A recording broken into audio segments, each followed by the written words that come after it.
नमस्कार मित्रांनो, मी अविनाश सौरे मराठी कट्टावरती पुन्हा एकदा तुमचं स्वागत करतो. एस-बी-आय मध्ये 13,735 जागा निघलेल्या आहेत, ज्या ऑल ओव्हर इंडियामध्ये आहेत. यामध्ये ज्युनियर असोसिएट, कस्टमर सपोर्ट आणि सेल्स म्हणजेच कनिष्ठ सहयोगी, ग्राहक समर्थन आणि विक्री पदांच्या एकूण 13,735 जागा या पूर्ण भारतामध्ये निघलेल्या आहेत. त्यामध्ये महाराष्ट्रामध्ये किती पदे आहेत, या ठिकाणी कॅटेगरी वाईज ते कसे डिवाइड केलेले आहेत, ऍप्लिकेशन कधी करायचं आहे, शेवटची डेट कधी आहे, यामध्ये किती परीक्षा होणार आहेत, या मी सगळं सांगणार आहे. त्याआधी जर तुम्ही चॅनलवरती नवीन असाल तर चॅनलला सबस्क्राईब करा, आवडल्यास लाईक करा आणि शेअर करा, कारण यामध्ये मी तुमच्यासाठी अशाच प्रकारचे महत्त्वाचे व्हिडिओ मी घेऊन येत आहे. चला तर स्टार्ट करूया व्हिडिओ. यामध्ये बघा, recruitment of junior associate, customer support आणि सेल्सच्या या जागा आहेत. ऑनलाईन रजिस्ट्रेशन करायचं जे तारीख आहे ती आहे 17/12/2024 ते 7/1/2025 पर्यंत. यामध्ये मेनली बघा, ज्या स्टेटमध्ये तुम्ही राहताय जे विद्यार्थी, त्या स्टेट मधलेच विद्यार्थी या ठिकाणी फॉर्म भरू शकतात.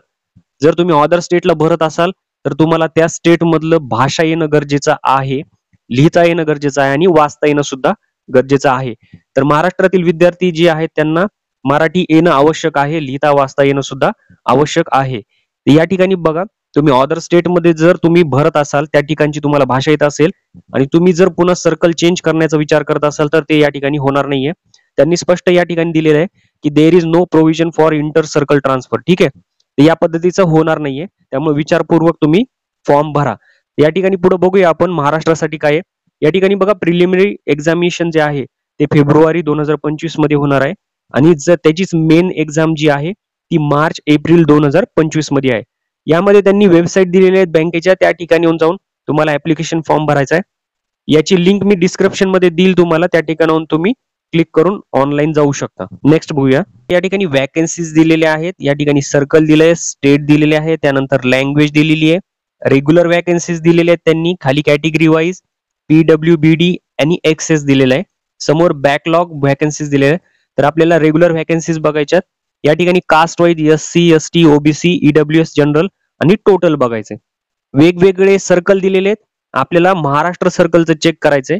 या ठिकाणी बघा, महाराष्ट्र मुंबई मेट्रो आणि खाली महाराष्ट्र गोवा दिलेलं आहे. ठीक आहे, या ठिकाणी बघा, महाराष्ट्रामध्ये मराठी ही लँग्वेज दिलेली आहे आणि गोवामध्ये कोकणी. या ठिकाणी बघा, 115 जागा जे आहेत ती SC साठी आहेत, 104 जागा ST साठी आहेत, OBC साठी 313 जागा आहेत, EWS साठी 115 आणि जनरल मध्ये 516 जागा आहेत. या ठिकाणी बघा, टोटल मिळून 1163 जागा ज्या आहेत या ठिकाणी दिलेल्या आहेत. खाली कोकणीमध्ये बघा, SC साठी या ठिकाणी जागा नाही, ST ला 2 जागा आहेत, OBC ला 3, EWS ला 2 आणि जनरल मधून 13, टोटल मिळून 20. तर अशा प्रकारे 1163 जागा महाराष्ट्रासाठी दिलेल्या आहेत त्यांनी. PWBD साठी सुद्धा जागा दिलेल्या आहेत, या ठिकाणी तुम्ही चेक करून घेऊ शकता. या ठिकाणी बघा, त्यांनी महत्वाची नोट दिलेली आहे, candidate has option 1 language at a time on online application for local language test. तर त्याची टेस्ट पण होणार आहे. म्हणजे जर तुमच्या 10वी आणि 12वीच्या सर्टिफिकेट मध्ये जर मराठी हा विषय असेल तर टेस्ट होणार नाही, पण तुमच्याकडे तो विषय नसेल तर तुमची टेस्ट घेतली जाईल त्या लँग्वेजची. नेक्स्ट बघूया. या ठिकाणी बघा, इम्पॉर्टंट नोट दिलेली आहे, vacancies reserved for OBC category are available to OBC candidates belonging to non creamy layer candidate. ठीक आहे, या ठिकाणी ज्यांच्याकडे जे OBC मध्ये आहेत त्यांच्याकडे नॉन क्रिमिलियर असेल तरच तुम्ही OBC कॅटेगरीसाठी या ठिकाणी अप्लाय करू शकतात. आणि जे कॅन्डिडेट OBC मधून आहेत पण त्यांच्याकडे नॉन क्रिमिलियर सर्टिफिकेट नाहीये, त्यांनी OBC मधून अप्लाय करायचं नाहीये, त्यांना जनरल या कॅटेगरी म्हणून त्यांनी अप्लाय करावं, या ठिकाणी दिलेलं आहे. तर तुम्ही ही नोट वाचून घ्या. OBC कॅटेगरी वाल्यांना नॉन क्रिमिलियरचं सर्टिफिकेट सबमिट करायचंय ऑनलाईन ऍप्लिकेशन फॉर्म भरताना. तसेच तुमच्याकडे कास्ट सर्टिफिकेट सुद्धा असलं पाहिजे, तुम्ही ज्या कास्ट मध्ये आहात त्याचं तुमच्याकडे बाकीचे सर्टिफिकेट अवेलेबल असले पाहिजेत. या ठिकाणी बघा, राईट साइडला एक नोट दिलेली आहे, no change in the category of any candidate is permitted after registration of online application. जर तुम्ही ऑनलाईन ऍप्लिकेशन एकदा भरलं तर तुम्ही त्याच्यामध्ये जी कॅटेगरी आहे ती तुम्ही चेंज करू शकणार नाहीत, त्यामुळे व्यवस्थित भरा. या ठिकाणी बघा, इलिजिबल क्रायटेरिया दिलेला आहे त्यांनी 1/4/2024 पर्यंत. कमीत कमी तुमचं वय 20 वर्ष पाहिजे, जास्तीत जास्त 28 वर्ष पाहिजे. एज रिलॅक्सेशन दिलेलं आहे, SC ST ला 5 वर्षाचं आहे, OBC ला 3 वर्ष. या ठिकाणी बघा, PWBD मध्ये बाकीची कॅटेगरी असेल तर 10, 15 आणि 13 वर्षाचं या ठिकाणी रिझर्वेशन दिले.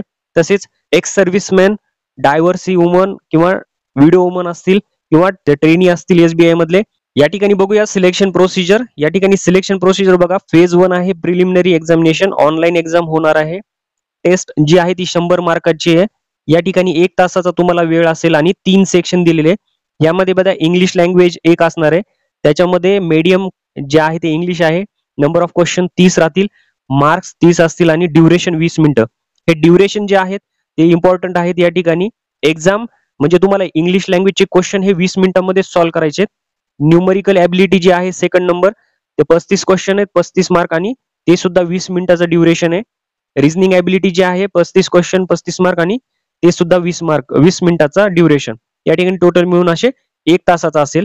तुम्हाला जे नेम ऑफ टेस्ट दिलेले आणि ड्युरेशन दिले ते त्याच वेळेमध्ये तुम्हाला कंप्लीट करायचे, त्याच्यापेक्षा जास्त भेटणार नाहीये. या ठिकाणी बघा याला निगेटिव्ह आहे, 1/4 जे आहे निगेटिव्ह मार्किंग आहे याच्यामध्ये. आणि या ठिकाणी बघा फेज 2 जो आहे तो मेन एक्झामिनेशनचा आहे. मेन एक्झाम जी होणार आहे यामध्ये बघा टेस्ट काय असणार, जनरल फायनान्शियल अवेअरनेस असेल, 50 क्वेश्चन 50 मार्क 35 मिनिटचं duration. General English, quantitative aptitude, reasoning ability आणि कम्प्युटर ॲप्टिट्यूड पण असेल. तर 40 50 क्वेश्चन आणि 35 45 45 या ठिकाणी टोटल 2 घंटे 40 मिनिटाचा या ठिकाणी तुम्हाला टाइम दिलेला असेल तो सॉल्व्ह करण्यासाठी मेन एक्झामसाठी. पेपर सॉल्व्ह करण्यासाठी तुम्हाला इंग्लिश, हिंदी आणि मराठी या 3 लँग्वेज दिलेल्या आहेत, ते हे गृहीत धरायचे.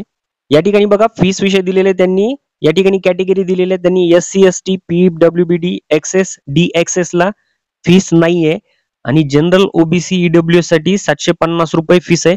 ही फीस नॉन रिफंडेबल आहे. ऑनलाईन फॉर्म भरताना जर काही प्रॉब्लेम आला तर या ठिकाणी गाईडलाईन्स दिलेले आहेत. त्यांनी ऑनलाईन फॉर्म कशा पद्धतीने तुम्हाला भरायचा आहे त्या ठिकाणी जाऊन तुम्ही चेक करू शकता. ऑनलाईन फॉर्म भरताना या ठिकाणी बघा एक्झामिनेशन आणि मेन एक्झामिनेशन साठी सुद्धा सेंटर दिलेले आहेत. या ठिकाणी बघा स्टेट कोड 30 आहे महाराष्ट्राचा. एक्झाम सेंटर या ठिकाणी दिलेले आहेत. ज्या जागा सुटलेल्या आहेत त्या टोटल कॅटेगरी वाईज आहेत. तुम्ही व्यवस्थित बघून त्या ठिकाणी ऍप्लिकेशन फॉर्म भरा. अशाच महत्त्वपूर्ण व्हिडिओसाठी चॅनलला जर अजून सबस्क्राईब केले नसेल तर सबस्क्राईब करा. भेटूया पुढच्या व्हिडिओमध्ये. तोपर्यंत जय हिंद, जय महाराष्ट्र.